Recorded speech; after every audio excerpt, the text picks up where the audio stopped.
আমাদের 5-6 ভাই বোন ছিলাম।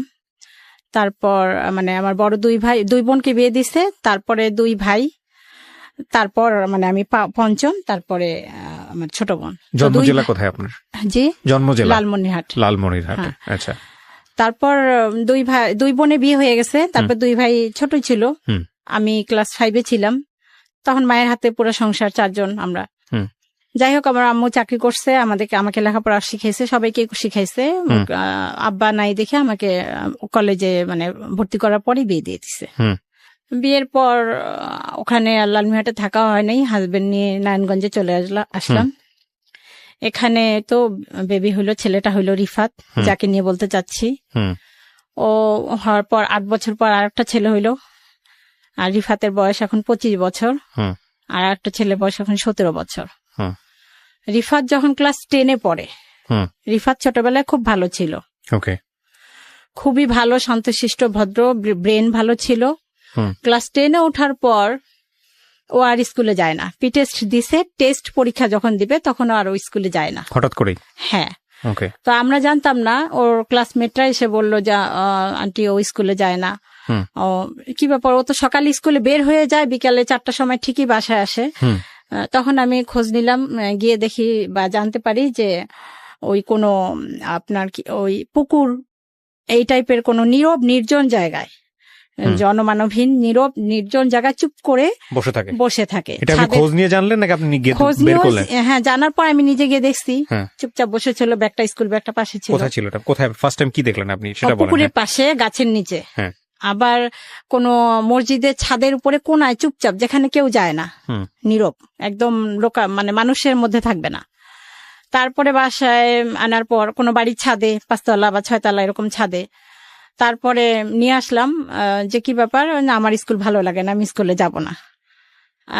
ওর কথাবার্তা, ও কোনো মানুষ আসলে ঘরের মধ্যে ও কারোর সাথে কথা বলবে না, মুখটাকে আড়াল করে রাখবে।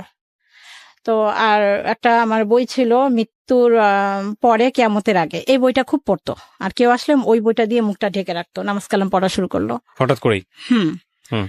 তারপর এখন আশেপাশে সবাই বললো জিন ধরছে, পড়িতে আসক্ত, এরকম কিছু। তারপর ওই এলাকার যতদূর যেখানে বলছে, কবিরাজ, আলেম, মসজিদের হুজুর, ইমাম সাহেব, যে যেখানে বলছে সব জায়গায়। ঠিক আছে। হ্যাঁ, তারপরে আর ও তখন থেকে ওর সন্দেহটা শুরু হয়েছে। ওই আমরা যেমন একটা হুজুর নিয়ে আসি, দেখাই যে না এটা, ওই বলে যে এই হুজুরটা ভালো না, ওই হুজুরটার কাছে চলো, ওইটা জিদ, ওই দিকে ওর মানে ওই যে সন্দেহটা ওখান থেকে শুরু, ওটাই ওর মনে করতেছে ওইটাই ঠিক হবে। তারপর আবার সেখানে যাই, আবার এরকম টিভিতে যদি দেখে বা রেডিওতে কোথাও শুনে যে টিভিতে এরকমের অ্যাড থাকতো যে চট্টগ্রামের হুজুর বা ওই যে 7তলা এরকম হুজুর থাকে, কিস্তিতে ইয়া করে, ওগুলা দেখে ওইটার জন্য অস্থির, মানে বাসায় ওইটা নিয়ে আমাদের সাথে হইচই করতো। ওইটা একরকমের জিদ হয়ে গেছে ওর, আবদার বা বায়নাগুলা মিটানো, এটা একরকমের, ওটা না করলেই বাসার মধ্যে অশান্তি সৃষ্টি করতো, বকাবকি করতো, গালাগালি করতো।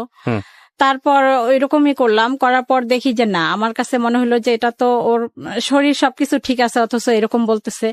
আমি আবার হুমায়ুন আহমেদের বই পড়তাম, সাইকোলজি, তখন আমার কাছে কেন যেন মনে হলো এটা কোনো মনের রোগ হইতে পারে, এরকম কিছু।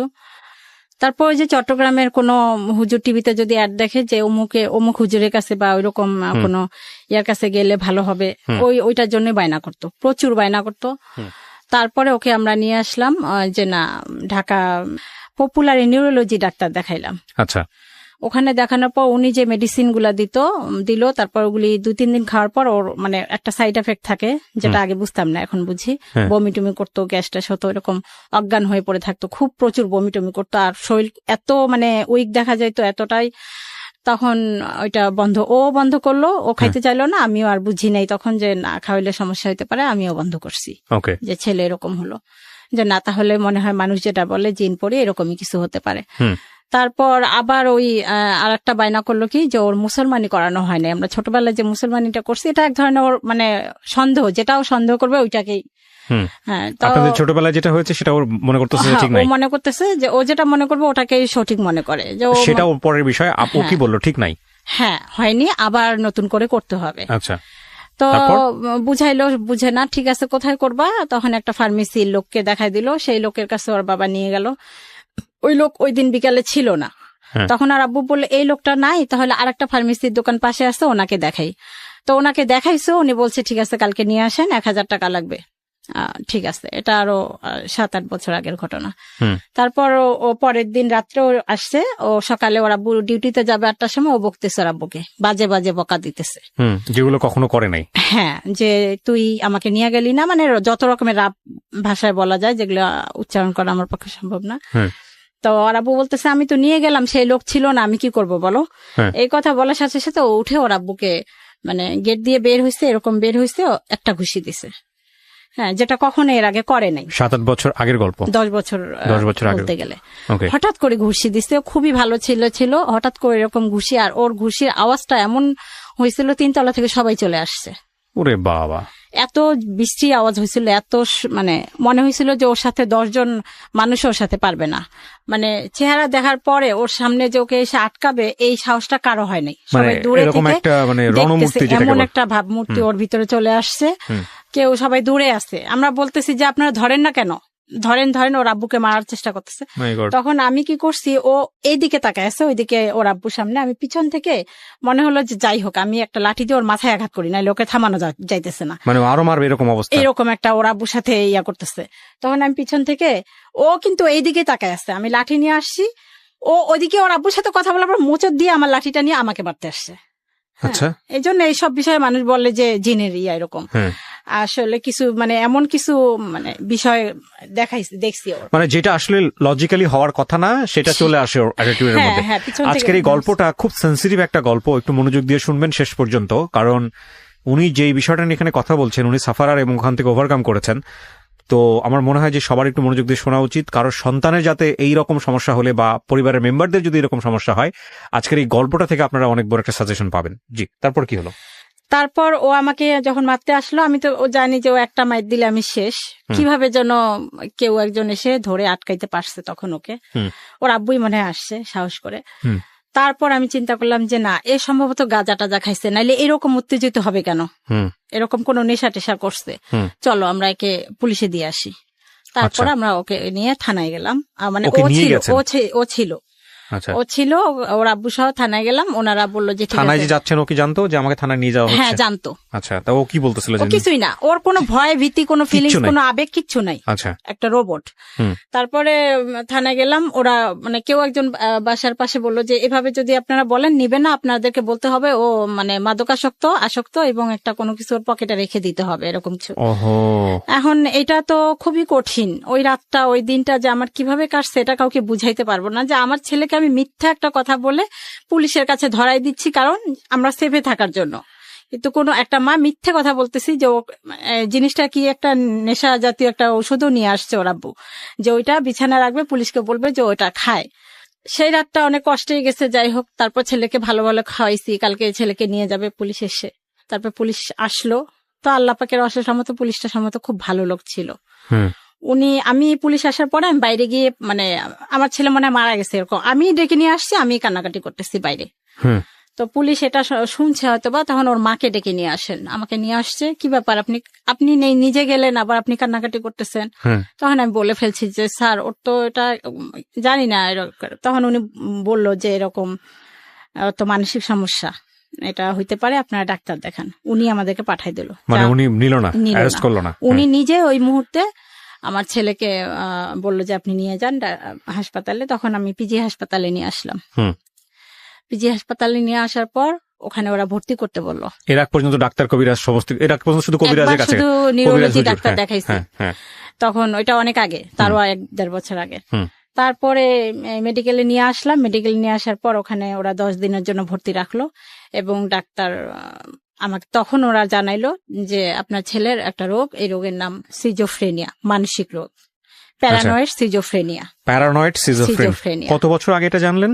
জানলেও আমি তখনও বুঝি নাই যে এটা একটা রোগ। আমার কাছে ভাত পানির মতোই মনে হয়েছে, জ্বর কাশি এরকমই মনে হয়েছে। এবং আপনার কাছে মনে হচ্ছে, আপনি তখনও বিশ্বাস করেছেন যে এটা এই রোগ? বুঝি নাই যে এটা এত জটিল একটা কঠিন রোগ না, কিন্তু আপনি যখন আপনাকে বললো যে সিজোফ্রেনিয়া, তখন কি আপনি এটা বিশ্বাস করেছেন যে না এটা সত্যি সিজোফ্রেনিয়া, নাকি আপনি তখনও কবিরাজি? সিজোফ্রেনিয়া সম্পর্কেই তখন আমি জানি না, আমি জানি এটা জ্বরের মতো, কিন্তু কাশির মতো আপনার একটা দেখেন রোগ। দুটো বিষয় এখানে, একটা হচ্ছে যে আমাদের সমাজে এরকম কোনো কিছু হলে প্রাথমিক পর্যায়ে যেটা মানুষ মনে করে জিন ভূতের কোনো না, ব্যাপার আমি বুঝতে পারছি যে এটা একটা মানে রোগ, এটা মনে হয়েছিল। এটা আপনি accept করেছেন? এটা আমি বুঝে গেছি। এইটা আমি কেন বারবার জোর দিয়ে জিজ্ঞেস করতেছি, হ্যাঁ। এই একসেপ্ট করার ব্যাপারটা খুব ইম্পর্টেন্ট। কারণটা হচ্ছে বিষয়টা কিন্তু যন্ত্রণা, হ্যাঁ, মানসিক যন্ত্রের একটা যন্ত্রণা। সমস্যা হলে না, আমি যদি বলি ধরেন আপনার হাতে একটা মেশিন আছে, মেশিনের কোনো একটা পার্টস নষ্ট হয়ে গেছে, আপনি যাবেন পার্টসটা লাগাবে, সঙ্গে সঙ্গে সার্ভিস দেওয়া শুরু করবে। মানুষের কিন্তু এরকম না। মানুষের যদি জ্বরও হয় সারতে অ্যাটলিস্ট 3 দিন সময় লাগে। আর মানুষের মধ্যে যখন অস্থিরতা কাজ করে তখন কিন্তু মানুষ একটা পথ্য বেছে নেয় না, বিভিন্ন রকম, কেউ যদি বলে ডাক্তার ডাক্তার, কেউ বলে যেখানে বলে সেখানে মনে হয় যে গেলে ভালো হবে। আর আমাদের সমাজে সাধারণত এই ধরনের প্রবলেম বৈজ্ঞানিকভাবে সমাধান করতে চায় না কেউ, রাইট, জিনভূত মনে করে ওইখানেই পড়ে থাকে। এই জন্যই আমি আপনাকে জিজ্ঞেস করছিলাম যে আপনি মেডিকেল সায়েন্সটা একসেপ্ট করেছেন কিনা। এটা আমি প্রথমেই একসেপ্ট করছি। ওকে, তারপর যেহেতু আমি ওই যে হুমায়ুন আহমেদের বইগুলো পড়তাম সাইকোলজিক্যাল, প্রথমেই আমি করছি। কিন্তু শুধুমাত্র আমি করলে হবে না, আমার পরিবার ওরা কোনোভাবেই একসেপ্ট করেনি। এ পর্যন্ত, এখন পর্যন্ত বলতে গেলে অনেকেই করে নাই। আমার আশেপাশের লোক করে নাই। ওদের কথা অনুযায়ী তখন বলবে কেমন মা, আমরা বলতেছি অমুকের কাছে নিতে, তমুকের কাছে নিতে, এখনো নিচ্ছে না। তখন থেকে আমি আসি যে সাইকোলজি কোনো ডাক্তার যদি দেখি আমি তাহলে দেখাবো। তো যাই হোক, পুলিশকে আবার আমি এখানে একটা কথা আড়াল করতে ভুলে গেছিলাম। পুলিশকে আমি পাশে বারান্দা দিয়ে চুপ করে ডেকে বলছিলাম যে স্যার, ওর না এরকম না, ওর মানসিক রোগ আছে। ওর আব্বুর আড়ালে, ওর আব্বু তো ওইটাই চাচ্ছে যে ওকে দিবে, অ্যারেস্ট করে নিয়ে যাবে। হ্যাঁ দিবে, ওর আব্বু বুঝে না, এখনো বুঝে না। কিন্তু আমি যেহেতু বুঝছি, আমি ওনাকে চুপ করে জানলা দিয়ে ডেকে বলছিলাম, ওর আব্বু ঘরে ছিল।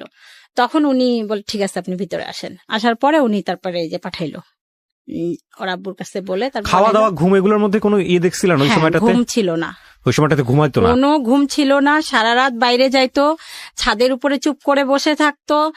আপনার পুকুরে একটা বিল্ডিং এর পিছনে যে নোংরা জায়গাগুলা থাকে, আবর্জনা, মানুষ লোকে ইউরিন করে ত্যাগ করে, ওই রকম জঘন্য জায়গার মধ্যে এভাবে হেলান দিয়ে এভাবে পড়ে থাকতো। রোদ আসতো, বৃষ্টি হয়তো, কোনো অনুভূতি ছিল না ওর ভিতরে যে এখন রোদ হচ্ছে, বা সারাদিন না খাইতো না, এরকম করতো। এরকম একটা অবস্থা। জিজ্ঞেস করেছিলেন যে তুমি কোনো ধরনের কোনো মেয়ের প্রেমে পড়েছো কিনা? সে মেয়ে তোমার কাছে এরকম কিছুই না। জিজ্ঞেস করেছিলেন আপনারা? হ্যাঁ, বহুবার। আচ্ছা, এরকম কোনো কিছু না। আর এগুলা দেখলে, ওইগুলা হলে তো আমরা বুঝতামই, তখন তো ফোন টোন ছিল না। তারপরে ডাক্তার কাছে নিয়ে আসার পর ডাক্তার আমাকে বলল, তখনও বুঝছি যে একটা মানসিক রোগ, এটা সেরে যাবে, কিন্তু এটা যে সিজোফ্রেনিয়া জটিল এটাও বুঝি নাই। তখনও বুঝছি যে ঠিক আছে এটা মানসিক রোগ। তো আনার পর ভালো হইলো, অনেকদিন ভালো থাকলো। তখন বললো যে আমি আর স্কুলে পড়বো না, আমি চাকরি করব। উনি বলতেছিল, ও বলতেছে যে আমি চাকরি করব। আচ্ছা ঠিক আছে চাকরি করো। চাকরিতে জয়েন করার 3-4 মাস পর ওখানেও আবার। কোথায় জয়েন করলো? ওই আমাদের নারায়ণগঞ্জে একটা গার্মেন্টসে চাকরি করলো। ওখানে 2-3 মাস করলো, করার পর ওখানে আবার ওর ভিতরে যে ও চাপ নিতে পারে না, এটা আমি তখনও বুঝতে পারিনি। কোনো চাপ নিতে চায় না বা চাপ নিতে পারে না, সেই ধৈর্যটা ওর নাই। তখন ও ওখানে চোখ বড় বড় করে আর ছাদের উপরে উঠে, এই সূর্য থাম, এই সূর্য তুই ওঠ, আর তো এই দেখ আমি সূর্যকে খাচ্ছি, আমি সূর্যকে এখন গিলে খাবো, এরকম কথা বলতো। ওই যারা ওর অন্যান্য স্টাফ ছিল ওগুলা দেখে মালিকের কাছে বলার পর ওকে না করে দেয় যে এই ধরনের কেন কথা বলে। হ্যাঁ, আর ওই পিএম বা যারা উপরে আছে, আপনাকে তো আমি চিনি, আপনি হযরত মুহাম্মদ সাল্লাল্লাহু আলাইহি ওয়াসাল্লাম আমলের সেই লোক, আপনি তো আবু বকর, হ্যাঁ আসসালামু আলাইকুম বলে পায়ের মধ্যে লুটায় সালাম করতো, এরকম করতো। আর বাসায় যখন নিয়ে আসলাম রাত্রেবেলা, পাগল যেটাকে বলে, পাগলই রাস্তার মধ্যে যেরকম উস্কো খুস্কো, ওই রকম একটা চাদর হেসরাইতে হেসরাইতে যাইতো। আর কি ব্যাপার বাবা, তোমার চাদরটা তুমি সারা রাস্তায় ঝাড়ু দিতে দিতে নিয়ে আসতেছো, এরকম ময়লা হইতেছে, এগুলি পবিত্র মাটি, এগুলি পবিত্র ধুলা, এই জন্য আমি এগুলা সঙ্গে নিয়ে আসতেছি। এরকম তুমি কে, তোমাকে তো আমি চিনতেছি না, তুই কে রে? ওর ভাইকে বলতেছে, ওর বাবাকে বলতেছে তুই কে, আমাকে বলতেছে তো ও তোমাকে আমি চিনতে পারতেছি, তুমি আমাকে জন্ম দিছিলা, এই জন্য তুমি সেই হিসাবে তুমি আমার মা, তুমি আমাকে এই পৃথিবী জন্ম না, তুমি আমাকে এই পৃথিবীতে আনছো, এই জন্য তুমি আমার মা, তা তোমাকে আমি ছাড়বো না, চিন্তা করো না, তোমাকে আমি জান্নাতে নিব। ও নিজেকে খুব বিরাট বুজুর্গ বা পীর এরকম কিছু একটা ভাবতো। দেখেন এরকম কথাবার্তা বললে তো মানুষ এমনিতেই মনে করবে যে ওর সাথে জিন আছে। হ্যাঁ, তারপরে আমরা রান্নাঘরে কাজ করতেছি, ও কেউ গেল এমন ভাবে আসসালামু আলাইকুম বলে, মানে জিনেরই কণ্ঠ, এমন একটা মোটা কণ্ঠ, এরকম ভয়ঙ্কর কণ্ঠ শুনে যারা পাশাপাশি আরো থাকি তারা সবাই চলে আসে। সবার জীবনটা অতিষ্ঠ হয়ে গেল না ভিতরে, খুব ভয় থাকা, তটস্থ থাকা। আপনাদের ফ্যামিলি মেম্বারদের কি অবস্থা ছিল এই সময়? ফ্যামিলি মেম্বার বলতে আমি তো অল টাইম ওর সাথে, ওর আব্বু তো সকালে যায় রাত্রে আসে 11টা। আর ভাই বোন, বাকি ভাই বোন? ছোট ছেলেটা তখন স্কুলে পড়তো, এই যে এইটা, ওর বাইরের দিকে অত ইয়া নাই। তারপরে এরকম করলো, তারপরে চাকরি চলে গেল নারায়ণগঞ্জে, চাকরি চলে গেল। তারপর আরেকটা কোথায় যেন নিজেই ঢুকলো। আচ্ছা। ঢুকার পর বলল, তুমি আমাকে বিষ খায় মারতে চাও, ভাতের সাথে বিষ দিছো বা শরবতের সাথে পানির সাথে, এরকম করছিলেন নাকি এরকম? তোমাদের ওইটা তখন করি নাই। বাট আপনি জীবনে এরকম একটা স্টেপে গেছিলেন? এখন করতেছি। ওইটা তখন করি নাই, এখন বলবো এটা পরে। তো ভাতের সাথে পানির সাথে বিষ মিশাইতেছো, ওষুধ মিশাইতেছো, এগুলা তোমার কাছে আমরা থাকবো না, আমি থাকবো না।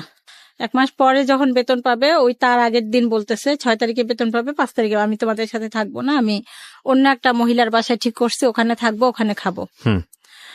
তোমরা আমাকে ভাতের সাথে ওষুধ মিশায় মারতে চাইতেছো, তুমি আমার ক্ষতি করতে চাইতেছো। ভাতের সাথে কি ওষুধ মেশাতেন ওই সময়টাতে? মেডিসিন দিতেন? তখন মিশাইতাম না। আচ্ছা। তখন ওগুলা বুঝতাম না। আচ্ছা। তো আমাকে ক্ষতি করতে চাইতেছো, আমাকে পানি পড়া খাওয়াইছো, ওই যে কবিরাজ এসব পানি পড়া খাওয়া। আমরা তখন বলতাম, তোর বাবার কোনো সম্পত্তি আছে নাকি, বা তোর তো কোনো সম্পত্তি নাই, যদি সেই সম্পত্তি থাকতো সেই জন্য আমি হয়তো বা করতাম, কোন কারণে করবো বাবা তুমি বলো। বুঝানোর চেষ্টা করতাম, ও কোনো কাউন্সিলিং এর কাজ হতো না। সত্যি যেদিন বেতন পাইছে সেই দিন রাত্রে আর বাসায় আসে নাই। তো সারা রাত তো টেনশনে, আমরা খুঁজে কোথাও পাই না, কোথায় গেল। তো ভাবলাম যে যেহেতু বেতন পাইছে, কালকে অবশ্যই চাকরিতে যাবে, চাকরির স্থলে গেলাম। গার্মেন্টসে কাজ করতো? গার্মেন্টসে চলে গেলাম। গার্মেন্টসে আমি গেলাম, গেটের দারোয়ানের সাথে অনুরোধ করে বললাম যে ও আসবে, আমাকে একটু এখানে বসতে দেন। ওনারা আমাকে বসতে বললো। তারপর ছেলে আসলো, আর আমি ওর আব্বুকে জানা রাখলাম, তুমি কিছু লোকজন নিয়ে আসবা, ওকে ধরে নিয়ে বাসা যাইতে হবে। তারপর যে ওর আব্বু লোকজন নিয়ে ওকে ধরে নিয়ে বাসায় আসলো। বাসায় আসার পর ওই যে টাকাটা নিয়ে নিলাম আমরা, কারণ টাকাটা থাকলেই তো আরো এদিক ওদিক গিয়ে নষ্ট করবে।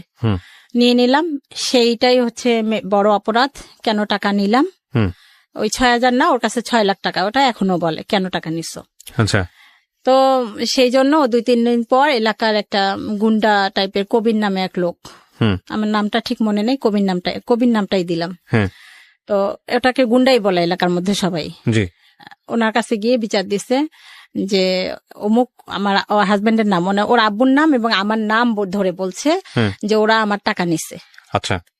তখন ওরা কারা, ওদেরকে তুমি কিভাবে চিনো? ওদের বাসায় আমি থাকি।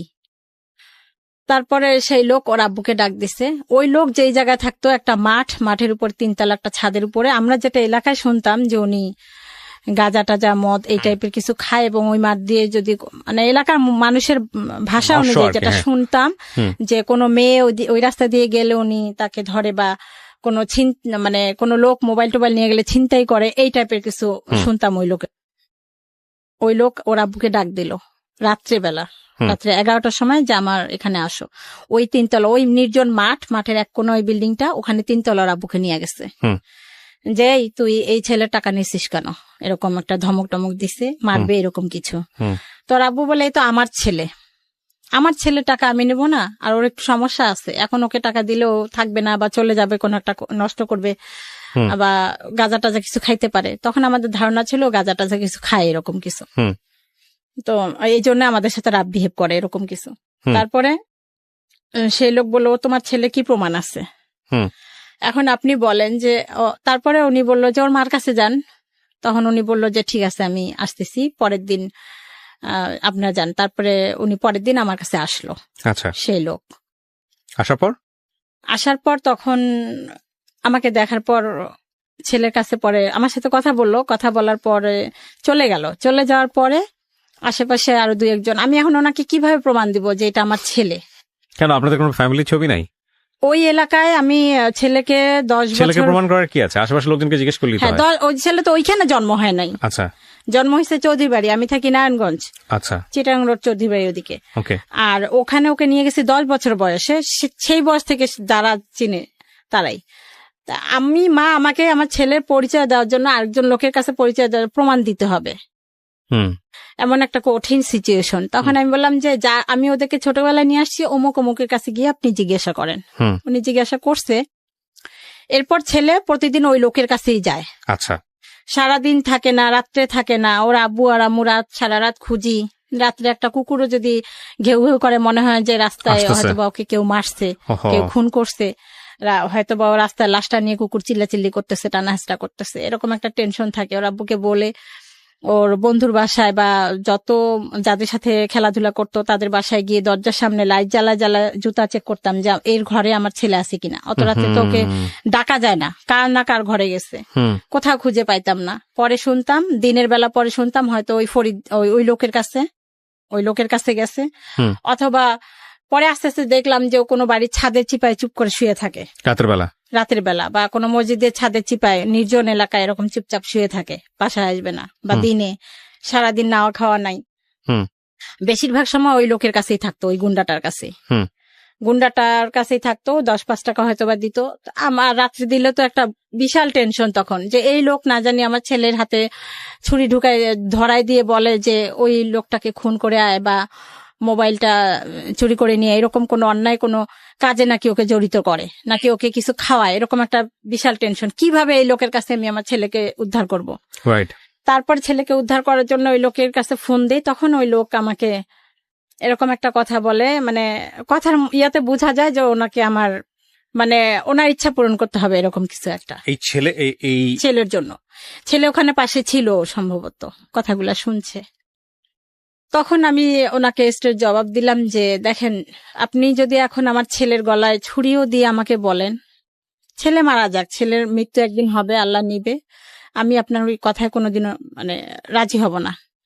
আপনি যা খুশি তাই করেন, আমি আপনাকে আর ফোনও দিব না। আর একটা কথা শুনেন, আমি আপনার কথাগুলো কিন্তু রেকর্ড করে রাখলাম আমার সিমে। আমি যেহেতু আপনাকে বারবার ফোন দেই, যদি আমার ছেলের কোনো ক্ষতি হয় এই রেকর্ড করা কথাগুলো কিন্তু চলে যাবে থানায়। এই কথাটা ওনাকে বলে দিলাম। তারপর আমি তখন স্কুলে চাকরি করতাম, কিন্ডারগার্টেনে। তো আমি স্কুলে যাওয়ার পর 8টা থেকে 10টা, তা আমি স্কুলে চলে যাওয়ার পর আমার ছেলে শুনতাম মাঝে মাঝে বাসায় আসতো, এসে ওই সময় খেয়ে যাইতো। তো ছোট ছেলেকে বললাম, ও যদি আজকে আসে তুই আস্তে করে বাইরে দিয়ে দরজায় তালা দিয়ে আমাকে ডাকতে যাবি। তারপর ওইরকম আসছে, ভালো রান্না করে রাখছি, যে ভালো রান্না দেখলেও খাবে। মুরগির মাংস ভুনা করছি, ও খাইতে খাইতে ওই সময়ের মধ্যে আমি চলে আসবো। তারপরে আসছি, এসে ওই অবস্থায় আমি যেভাবে ছিলাম সেই অবস্থায় ওকে নিয়ে সোজা লালমনিরহাট আমার দেশের বাড়ি চলে গেছি। এটা কি আগে থেকে প্ল্যান করা ছিল আপনার? হ্যাঁ, না প্ল্যান ছিল না। আমার চিন্তা যে ওই লোকের কাছে কিভাবে আমার ছেলেকে আমি উদ্ধার করব, মানে কবিরের কাছে যেতে দিব না, যেন কোনো অন্যায় কোনো কাজ ওকে দিয়ে না করায়। এই কবির নামটা ছদ্মনামে এখানে ব্যবহার করা হচ্ছে। ওকে, বলেন। তারপর ওই অবস্থায় উপরে আর একটা মহিলা ছিল, ওনাকে বললাম ও ছেলেকে তো নিয়ে যাওয়া যাবে না, এখানে আবার নাটক করতে হয়েছে। জীবনে অনেক নাটক করলাম এই ছেলের জন্য শুধুমাত্র। তখন ওই মহিলাকে বললাম, আপা আপনাকে আমার সাথে একটু অভিনয় করতে হবে। কি ছেলেকে বলতে হবে, যেহেতু ও পাগল, কোনো কবিরাজের নাম শুনলে ও সেখানে ছুটে যাবে। তো আপনি আসবেন, এসে আমাকে বলবেন, আপা আমাকে বকবেন ওর সামনে আমাকে বকলেও খুব খুশি হয়। আপনি আমাকে বকবেন আর বলবেন যে অমুক জায়গায় একটা ইয়ে আছে, ওখানে নিয়ে যান, আপনি আমাকে টাকা দিবেন। উনি সেটা এসে করলো, শায়লা নাম ওনার, ওই মহিলাটা এসে আমাকে বললো, আপা আপনি ছেলেটাকে এরকম ক্ষতি করতেছেন কেন, ওকে নষ্ট করতেছেন কেন? এই যে আমার কাছে একটা ভালো কবিরাজের ঠিকানা আছে, আপনি ওকে নিয়ে যান ওখানে। লালমনিরহাটের নাম তো বলে নাই, বাট আপনি লালমনিরহাটে তো নিচ্ছেন আলটিমেটলি। হ্যাঁ, ওকে। হ্যাঁ, তারপরে ওকে ওইটা বললো। তারপরে আমি উনি বলার পর আমার ছেলে রাজি হলো। ঠিক তো, কবিরাজের কাছে নিতেছো, কোনো চালাকি করতেছো না। শায়লাপা বললো যে আমি কেন তোমার মার সাথে চালাই, তোমার মা তো ভালো না, খারাপ, খালি তোমার ক্ষতি করতেছে, তুমি যাও তো, আমি খোঁজ নিব, আমিও যাইতেছি 2 দিন পরে, তুমি যাও। তারপর ওই কথা বলার পর ওকে নিয়ে আমি গাবতলী, নারায়ণগঞ্জ দিয়ে বাস আছে, তবু ওই বাসে আসিনি, সোজা গাবতলীতে এসে ওখান থেকে বাস নিয়ে লালমনিরহাটে চলে গেলাম। চলে গিয়ে ওখানে ওকে রেখে আমি তারপর চলে আসলাম, ব্যাক করলাম আমার ঢাকায় ওকে রেখে। আচ্ছা, এখন এখানে পরের দিন আমাকে কবির ফোন করছে, ওই লোক ছদ্মনাম যার নাম দিলাম।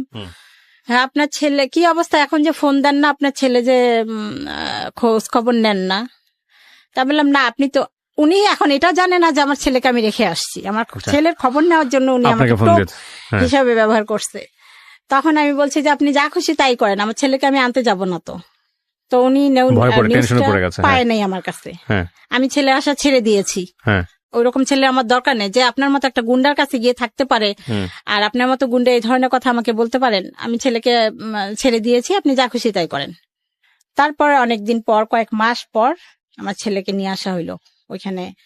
কার কাছে ছিল? লালমনিরহাটে আমার মায়ের কাছে ছিল। ওর কি ধরে বেঁধে রাখতে হইতো?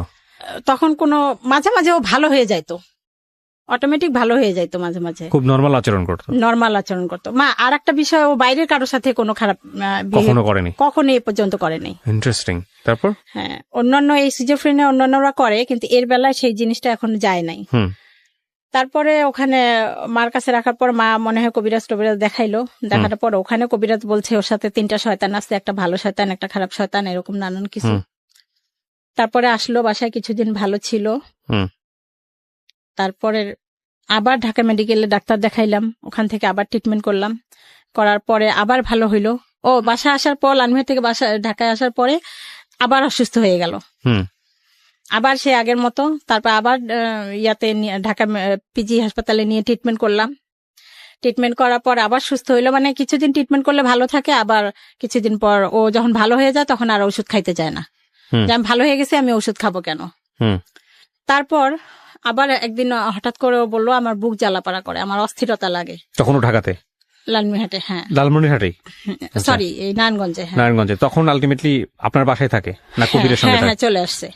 আর আমরা কবিরের বাসা ওই এলাকা থেকে আরেকটা এলাকায় চলে আসছি, এই জন্য ওই লোকের থেকে দূরে। তারপর আমার বুক জ্বালা পরে, আমার অস্থির লাগে, মানে ঘরে আসে 5 মিনিট বসে, ভালো লাগে না, আবার বাইরে যায়, মনে হয় যে বাইরে গেলে ভালো লাগবে, আবার বাইরে গিয়ে আবার সারা এলাকা টোটো করে ঘুরে, আবার মনে হয় যে না ঘরে গেলে ভালো লাগবে, আবার ঘরে আসে, এরকম অস্থিরতায়। তারপরে লেখাপড়া তো একেবারেই বন্ধ, ক্লাস 10-এ উঠে বন্ধ। তারপরে একদিন ওকে আমি বললাম কি আমার সিমটা বিকাশ করতে হবে, চল তো বাবা যাই, পাশেই দোকান, 2 মিনিটের রাস্তা। ওকে নিয়ে গেছি, আর ওই ছবিটা নিতে মনে নেই, বাবা তুমি ছবিটা নিয়ে আসো, এমনি নর্মাল, কিন্তু ওই যন্ত্রণার কথাগুলো বলে। আমি বিভিন্ন রকমের ফার্মেসি থেকে ফাইল টাইল এটা সেটা আইনা খাওয়াই, যে গ্যাস্ট্রিকের কারণে হইতে পারে, এরকম গ্যাস্ট্রিকের ফাইল বা গ্যাস্ট্রিকের ওষুধ আইনা খাওয়াইতেছি, কোনো কমতেছে না, এরকম সবসময় বলতেছে আমার কেন জানি বুকে জ্বালা পড়া লাগে। তো ও এরকম বলতেছে যে বুক জ্বালা পড়া করে অস্থিরতা লাগে, এর মধ্যে চলাফেরা করতেছে, খাচ্ছে, ঘুমাচ্ছে। তো আমি তো ওই যে ডাক্তার ফার্মেসি থেকে ওষুধ এনে খাওয়াচ্ছি, যে বুক জ্বালা পড়া করে কিসের। তারপরে একবার হাসপাতালেও নিয়ে গেলাম ডাক্তারের কাছে, যে এটা ফিজিক্যালি কোনো সমস্যা হইতে পারে। সেখান থেকেও গ্যাস্ট্রিক ওষুধ দিল, পেট ব্যথার ওষুধ দিল, কিছু হচ্ছে না। ওই নর্মাল ভাবেই চলাফেরা করে, কিন্তু ওই কথাগুলা বলে আমার ভাল লাগে না, অস্থির লাগে, আমার কেমন জানি লাগে, অস্থির। তারপরে আমি ওকে নিয়ে যখন সিমের দোকানে গেলাম, ও বলল যে ছবি লাগবে, ছবি নিতে বাসায় আসছে। আসার পরে ও গোসল করেই 3 তলায় ছাদের উপর উঠে লাফ দিছে সুইসাইড করার জন্য। লাফ দিয়ে দিয়েছে? বুঝলেন কিভাবে আপনারা? আমি তো দোকানে, আশেপাশের লোকেরা বুঝছে, তারা চলে আসছে, আর আমি দেখলাম যে ছেলে এখন আসতেছে না কেন, তখন আমি বাসায় আসার জন্য পা বাড়াইছি। তারপর তখন কেউ একজন ছুটে গিয়ে আমাকে রাস্তাতেই বলল যে ও 3 তলা থেকে লাফ দিছে। 3 তলা থেকে লাফ দেওয়া কত কিছু হইতে পারে। এক্স্যাক্টলি। আপনি কি করলেন? আমি গিয়ে আর কোনো সুযোগ পাইনি। খবরটা পাওয়ার পরে আপনি কি দেখলেন? আপনি কি করছেন? আপনার চোখে কি দেখছেন ওটা বলেন। আমি গিয়ে দেখি ওকে লোকজন ধরে তুলছে, ও এইভাবে দাঁড়ানো আছে, ওর এই থুতনিটা ফেটে গেছে, রক্ত। তখন আমি কান্না করি নাই, যে আমি যদি এখন কান্না করি, আমার ছেলে এখন কেউ নাই, কে যাবে, কে ট্রিটমেন্ট করবে। আমি কান্নাটা কেমন যেন, আল্লাহ পাকে আমার ভিতরে মানে একটা শক্তি বা সাহস দিচ্ছে। দেখি কেউ একজন বেবি ট্যাক্সি নিয়ে আসছে, আমি ওকে সহ উঠলাম। আমার সাথে যাওয়ার মতো কেউ ছিল না ওই সময়। রুমে সম্ভবত 3000 টাকা ছিল, ওইটা নিয়ে পপুলারে চলে গেলাম। ওখানে গিয়ে কান্নাকাটি করতেছি, স্যারের পাও ধরতেছি, যে স্যার কিছু একটা করেন, দেখেন কি হয়েছে, কত দূর, কতটুকু কি হয়েছে, এটা আমাকে বলেন। ওনারা সবকিছু পরীক্ষা করলো, একদম আল্ট্রাসাউন্ড, এক্সরে, পায়ে X-ray, total body check up করার পর বললো যে ওর পাটা গেছে। পা গেছে? পায়ে কি হয়েছে? পা ভেঙে গেছে, পায়ের হাঁটুর উপর থেকে আপনার ওটাকে কি বলে, হিপ পর্যন্ত এই জায়গাটা ভেঙে গেছে, ভেঙে এরকম ছুরির মতো হাড্ডিটা এরকম হয়ে গেছে। আচ্ছা। উনি বলল 1 লাখ বা তার উপরে লাগবে অপারেশন করতে। তখন আমার কাছে 1 টাকাও নাই, আর 3000 টাকা পরীক্ষাতেই লেগে গেছে। তারপরেও ওকে আমি নিঃশ্বাস বন্ধ করে, যে না একটা সিএনজি, তখন অতক্ষণে ওর আব্বু চলে আসছে, ওকে নিয়ে বললো তাহলে আপনারা যদি টাকা নাই তাহলে পঙ্গুতে নিয়ে যান। পঙ্গুতে আসলাম। পঙ্গুতে আসার 1 মাস, এটা যেটা বলতে চাচ্ছিলাম, যেহেতু সময় নাই, পা ভেঙে গেছে, ওর সেই ফিলিংসটা তখন নাই। ও একটা মানসিক রোগী, ওর সেই যন্ত্রণাটা নাই। ওর পা ভেঙে গেছে, ওকে পায়ের এইখানে রড দিয়ে এখানে বের করে এরকম একটা রড দেওয়া হয়েছে, সেই রড দিয়ে আমি যদি টয়লেটে যাইতাম এসে দেখতাম ও ফ্লোরের মধ্যে হাঁটাহাঁটি করতো। ওরে বাবা, ওর ভিতরে কোনো যন্ত্রণা নাই। এইটা দেখে অন্যান্য যাদের হাত পা ভাঙ্গা পঙ্গু হাসপাতাল সমস্ত রোগী গোল হয়ে দাঁড়াইতে যেন কোনো সার্কাস দেখতেছে। ওরা মাথায় আশ্চর্য হয়ে যায় যে এরকম পায়ের মধ্যে রড নিয়ে এরকম মানে পা ভাঙ্গা একটা ছেলে পাটা নেড়বের করতেছে এরকম, সেইটা নিয়ে ও খোঁচায় খোঁচায় হাঁটতেছে। ও মাই গড, মানে ওর ওইটার কোনো যন্ত্রণা নাই। আচ্ছা, ডাক্তার যখন আপনাদেরকে বলে দিল দিস ইজ প্যারানয়েড সিজোফ্রেনিয়া, তখন বুঝি নাই আমি। এরপরে ট্রিটমেন্ট ওনার তত্ত্বাবধানে ট্রিটমেন্ট করেন নাই আপনারা, নাকি ওই বলা শুনেই শেষ? না, ট্রিটমেন্ট করছি। ওই যে এই রোগ তো কিছুদিন শুধু জাঙ্গিয়া পড়ে। আর আমরা তো ওই নতুন বাসায় গেছি, তো এলাকার সবাই কোন বাসায় গেল খোঁজ পায় না। তারপরে কোনোভাবে কেউ আমার নাম্বার দিছে, ফোন দিছে যে আপনার ছেলেকে এসে দেখে যান। এসে দেখি এরকম সব মানুষ জড়সড় হয়ে দেখতেছে, ভিডিও করতেছে, কেউ কেউ মজা নিতেছে। আর ওর পাশে কেউ যাওয়ার সাহস নাই, সবাই ভয় পায় দূর থেকে। ধরতে পারবে কি, ধরার মানে সবাই ওকে ভয় পায়, কিভাবে ওকে ধরবে, কিভাবে আমার কাছে নিবে। ওর আব্বু আর আমি অনেক কষ্ট করে বাসায় নিয়ে গেলাম।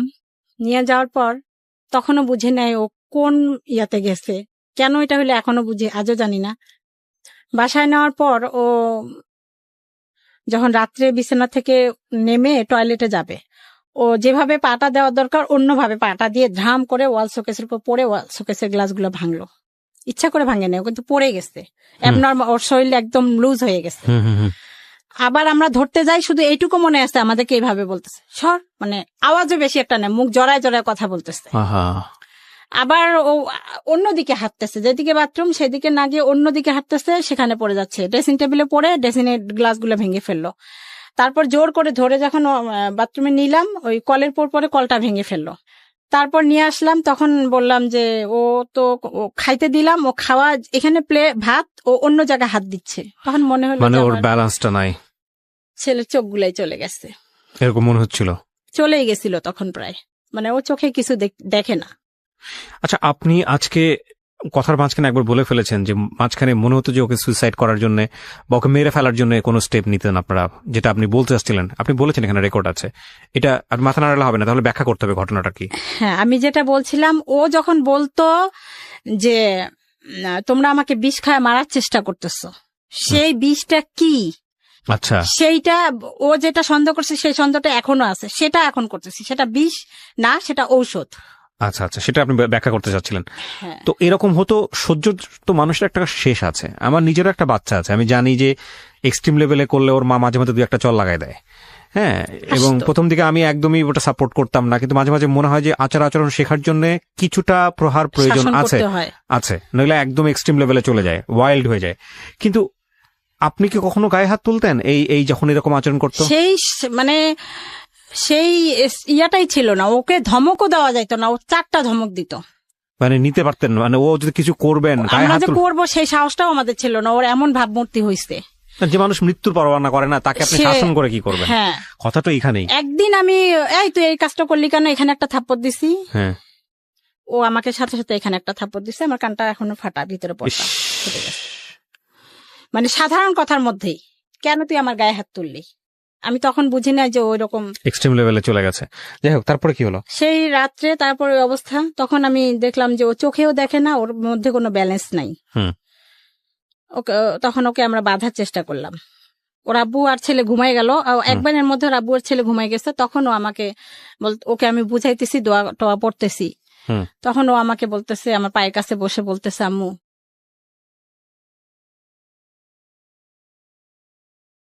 প্রিয় দর্শক এবং শ্রোতা, আপনারা এটা খুব এক্সট্রিম লেভেলের একটা ব্যাপার, যেটা আসলে ইট ক্যান বি এক্সপ্লেইন।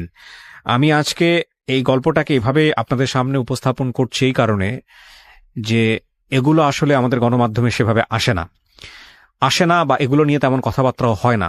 আমাদের মেইন স্ট্রিম গণমাধ্যম বলি বা যাই বলি না কেন, সেই জায়গাগুলোতে আমরা আসলে মোটা দাগে যেসব জিনিস নিয়ে ব্যস্ত থাকি, সেই সব জায়গার চেয়েও যে আরো অনেক গুরুত্বপূর্ণ বিষয় অনেকভাবে আসতে পারে, সেই জায়গাটিকে আমি বরাবরের মতো আমার রেডিও ক্যারিয়ারে খুব সিরিয়াসলি দেখানোর চেষ্টা করেছি। সেরকম একটা গল্প এটা, যে কারণে আমি কোনো বিষয়ে আপনাদেরকে মানে বুঝতে বাকি থাকে এরকম কোনোভাবে উপস্থাপন করছি না। আমি শুধু দেখানোর চেষ্টা করছি, যেটাকে উনি প্যারানয়েড সিজোফ্রেনিয়া বলছেন বা জাতীয় রোগ বলছেন, সেটা হলে একটা মানুষ, পরিবারের একটা রক্তের বন্ধনের মানুষ, সে কি পরিমাণ অমানুষ হয়ে যেতে পারে বা কি পরিমাণ ওয়াইল্ড হয়ে যেতে পারে, কি পরিমাণ তাকে কন্ট্রোললেস অবস্থায় আপনারা চিন্তা করতে পারেন, সেই অবস্থা বোঝানোর জন্য আমি গল্পটা এভাবে উপস্থাপন করছি। এতে করে কেন ভেবে উপস্থাপন করছি সেটার একটা ব্যাখ্যা আমি এখনই দিয়ে রাখছি, যাতে করে আপনার পরিবারে যদি কেউ এরকম হয় ইনিশিয়াল স্টেজে, আপনারা যাতে প্রপার ট্রিটমেন্ট নিতে পারেন, বা যদি এরকম স্টেজে চলেও যায়, কিভাবে আপনি কিওর করবেন, তাকে কিওর করার জন্য আপনাকে কি পরিমাণ ধৈর্য, শক্তি, সাহস নিয়ে লড়াই করতে হবে, যে লড়াই কোনো অর্থেই যুদ্ধক্ষেত্রে লড়াইয়ের চেয়ে কম শক্তি সম্পন্ন না, সেরকম একটা লড়াইয়ের সাহস যেন আপনি আজকের এই গল্প থেকে পেতে পারেন। So this is a very important story. বলেন তারপর। তখন দেখলাম যে ওর চোখটাও চলে গেছে, ও নড়তেও পারতেছে না। তখন ওকে আমি শিকল দিয়ে বেঁধে রাখলাম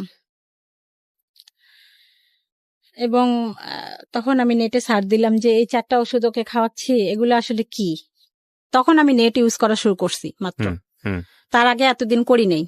ওর ওই রোগের কারণে, ওই যে পা ভাঙলো, ও তখন আমি নেট, মানে সবাই রক্ত আমি পাচ্ছিলাম না, ওর পা যখন ভাঙলো কেউ রক্ত কোথাও পাচ্ছিলাম না। অন্য অন্য বেডে সবাই দেখি ফেসবুকে ছাড়তেছে, রক্ত দিচ্ছে। তখন আমার হলো যে না, আমিও ফেসবুক ইউজ করবো, এরকম সমস্যায় পড়লে যেন রক্তটা করতে পারি। তারপর আমি নেটে সার্চ দিয়ে দেখলাম যে একটা ওষুধ আসছে, ওইটা যদি বেশি খাওয়ানো হয়ে যায় তাহলে চোখের জ্যোতি চলে যেতে পারে, সেরকম হতে, মানে দুর্বল হয়ে যায়, কোনো শক্তি থাকে না শরীরে। তো দেখলাম সেই ওষুধটা ও দিনে 4 বার করে খাচ্ছে, ও নিজেই খাচ্ছে, ও তো আমাদের কথার মধ্যে থাকে না, ও নিজেই ঘর করে খাচ্ছে। সাথে সাথে ওষুধগুলো সরাই ফেললাম, সব ওষুধ খাওয়া নিয়ে বন্ধ করলাম। কিছুদিন পর স্বাভাবিক হওয়ার পর ওই ইঞ্জেকশনটা শুধু দিতাম, মাসে 21 দিন পর একটা ইঞ্জেকশন হয়, সেটা দিতাম। ওষুধ আর খাইতেও চায় না, ও কোনোভাবেই খাইতে চায় না। 20 সাল এসে সব থেকে মারাত্মক, সব থেকে ভয়ঙ্কর যে কাজগুলো হয়, যেগুলো সহ্য করার মতো না, সেই কাজগুলো 20 সালে এসে ঘটানো শুরু করলো। মার্চ মাস থেকে ও সম্পূর্ণ, এতদিন আমরা জানতাম যে হয়তো বা গাঁজা টাজা খায় এই জন্য এরকম করে, কিন্তু মার্চ মাসে সম্পূর্ণ লকডাউনে 3 মাস ঘরে ছিল, একটা সিগারেটও খায় নাই, তারপরেও ঘরের জিনিসপত্র ভাঙচুর, এতদিন ভাঙে নাই। এখানে আরো একটা ঘটনা আমি বলতে ভুলে গেছি। ওই যে ওই বাসায় যখন এই ঘটনাটা হইলো, সেদিন পরের দিন সকালে বাড়িওয়ালা এসে দেখে আমার ঘরের জিনিসপত্র ভাঙচুর।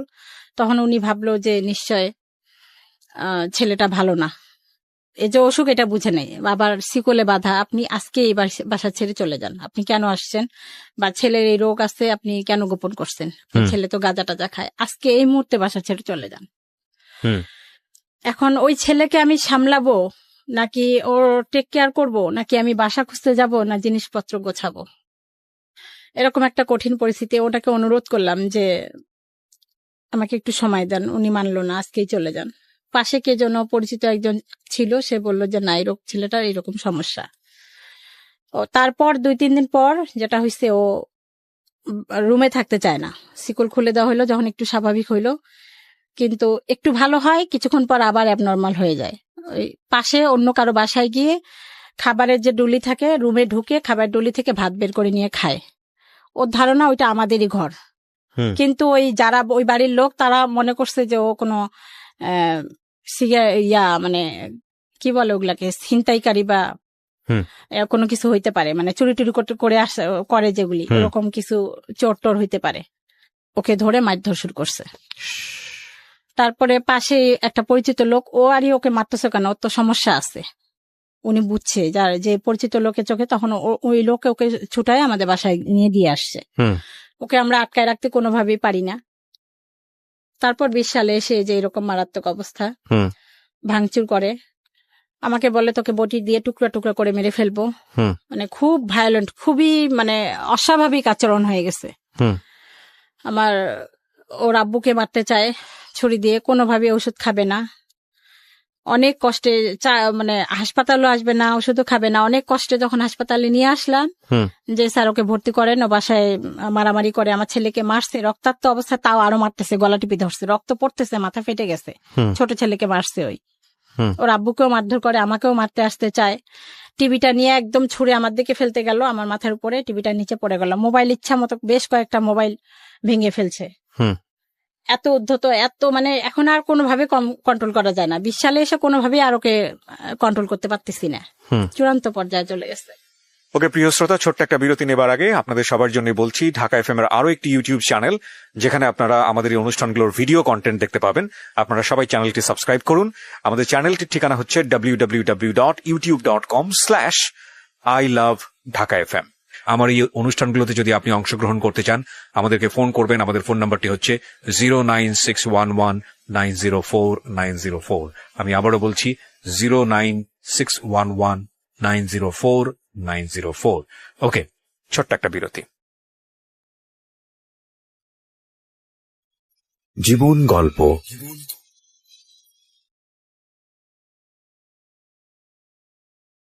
জীবন গল্প।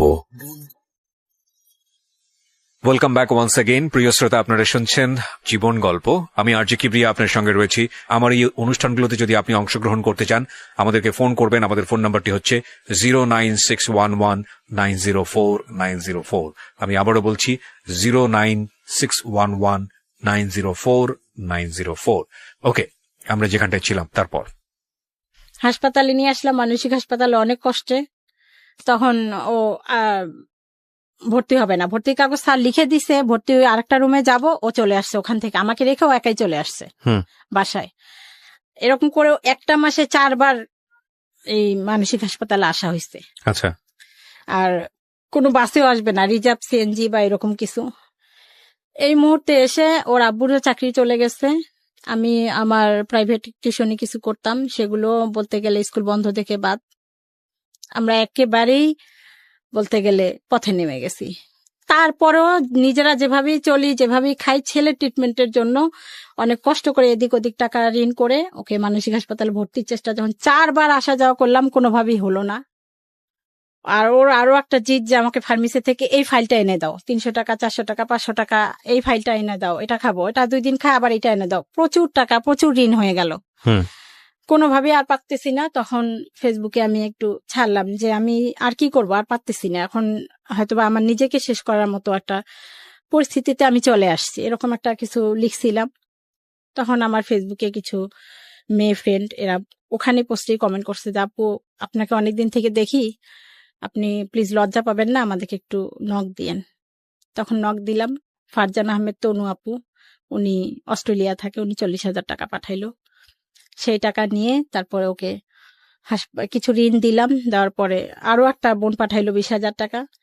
এরকম 3-4 জন, পরে 7-8 জন টাকা পাঠাইছে। সেই টাকা দিয়ে হাসপাতালে আবার আসলাম, এসে ভর্তি করলাম, পেইন বেডে ভর্তি করলাম। ওখানে 20 দিন রাখার পর ওরা রিলিজ করে দিতে যাচ্ছে। ওখানে হাসপাতালেও ঘটনা ঘটছে, অন্য যারা মানসিক রোগী তারা আমাকে মারছে, নার্স মনে করে মারছে না আপনাকে? হ্যাঁ। তো যেহেতু সময়টা কম, তাই শর্ট করে বলতেছি, ওরটাই বলতেছি। তখন 20 দিন পর ওরা রিলিজ করে দিচ্ছে। আমি বললাম যে আপা, ও তো, ডাক্তারকে বললাম যে ও তো ভালো হয়নি, আপনারা দেখতেছেন ভালো, কিন্তু বেডের মধ্যে আমার সাথে রাব বিহেভি করতেছে, ও কন্ট্রোলে আসে নাই, তো ও তো ওষুধ খাচ্ছে না, আপনার শুধু 3টা ওরা ইনজেকশন দিয়ে যায়, কিন্তু এসে ওষুধ খাওয়ায় না। ওষুধ খাওয়ার জন্য ওখানে ওই ঝড়ঝাপটা, ওষুধ খাবেই না। ওর বাসাতে তখন এই যে লাস্ট এই যে এই আসে, তুমি পানির মধ্যে আমি ওষুধ মিশাইছি, ভাতের মধ্যে ওষুধ মিশাইছি, পাতিল ভরা ভাত সব বাইরে ফেলে দিত, পাতিল ভরা মাংসের তরকারি সব বাইরে ফেলে দিত। তখন ওষুধ মিশিয়ে খাওয়াতেন না? তখন খাওয়াই নেই। আচ্ছা। তখনও খাওয়াইনি, তখন ওইটাও বুঝিনি, ফেলে দিত। ওর সন্দেহ, আর এতগুলা ভাত আমরা সবাই খাবো, সেটা কিভাবে আমি ওষুধ মিশাবো? রাইট।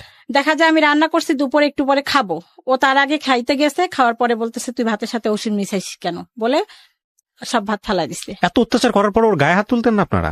এটা আমি ইয়া নাই, ও মানে স্কোপ নাই ওকে একটা তুই ধমক দিয়ে কথা বলার স্কোপ নাই, এখনো নাই। এখন যে কন্ট্রোলে আসছে আলহামদুলিল্লাহ, এখনো নাই।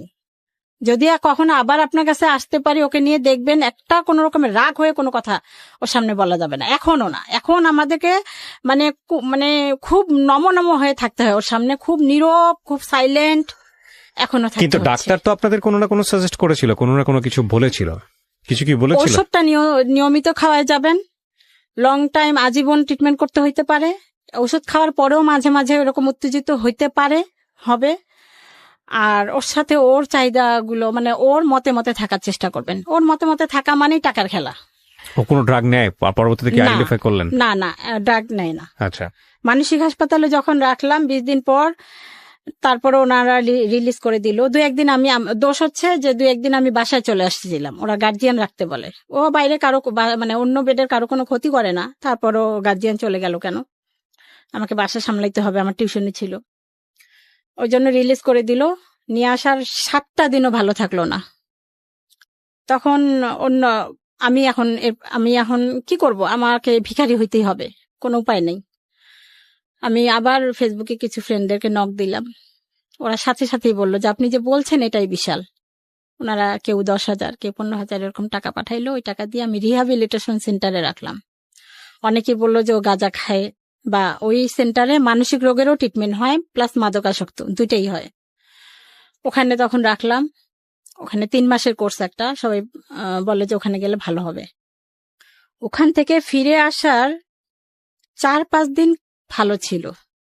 ওখানে ওদের সামনে সম্পূর্ণ ভালো, আপনি কথা বলবেন আপনার বাইরে মানুষের সবার সাথে খুব ভালো, শুধু বাসায় আমাদের সাথে, মানে বাবা মা আর শত্রু, ওর মা শত্রু, বাসায় আমাদের সাথে ভালো না। ওখানে ওরা বলে তো ওষুধ খাচ্ছে এখন, নিজে থেকে নিজে খায়, আর সমস্যা নেই, নিয়ে যান।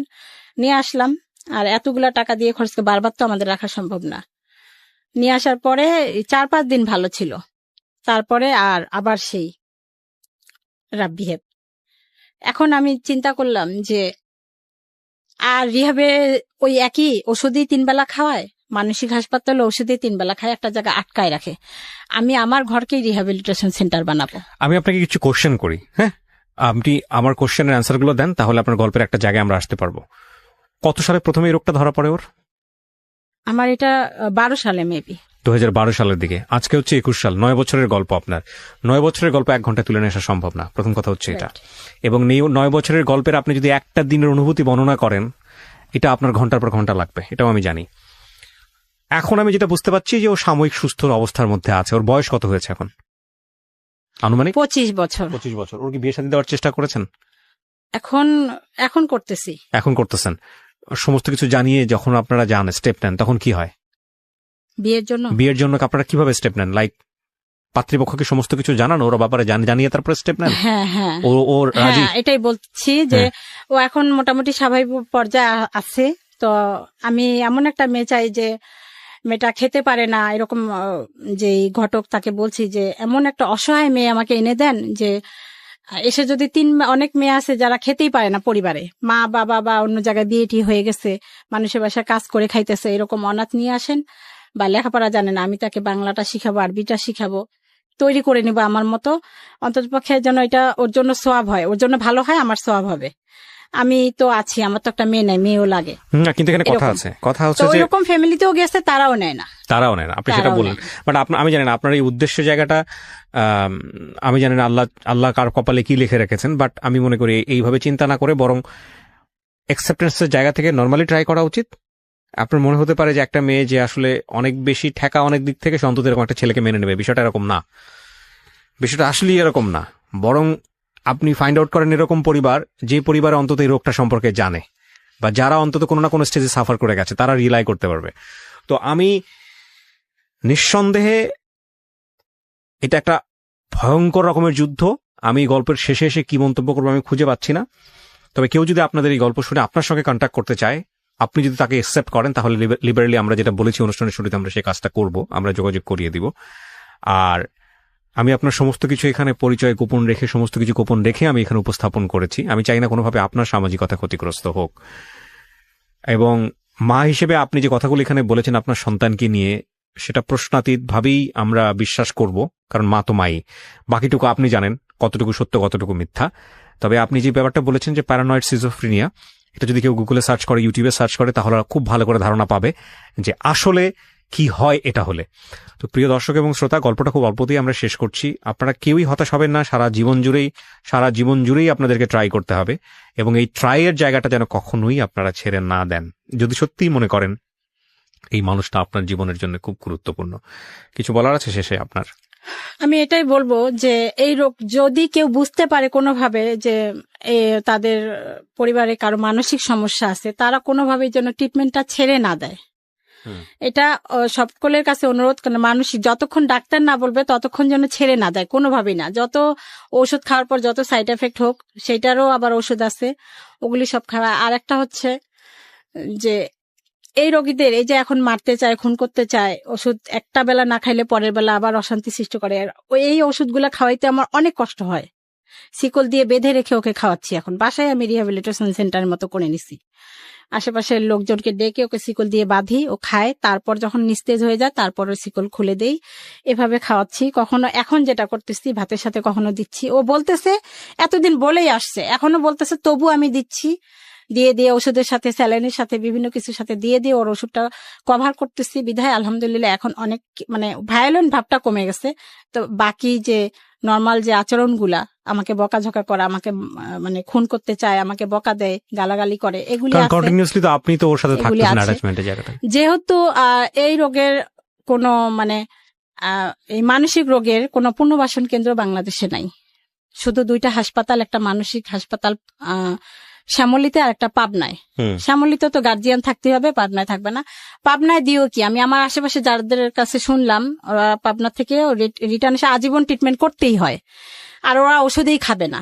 তাই সরকারের কাছে, মাননীয় প্রধানমন্ত্রীর কাছে আমার আকুল আবেদন, অনুরোধ যে এই ধরনের রোগীদের বাসস্থানের জন্য যেন একটা পুনর্বাসন কেন্দ্রের ব্যবস্থা করে।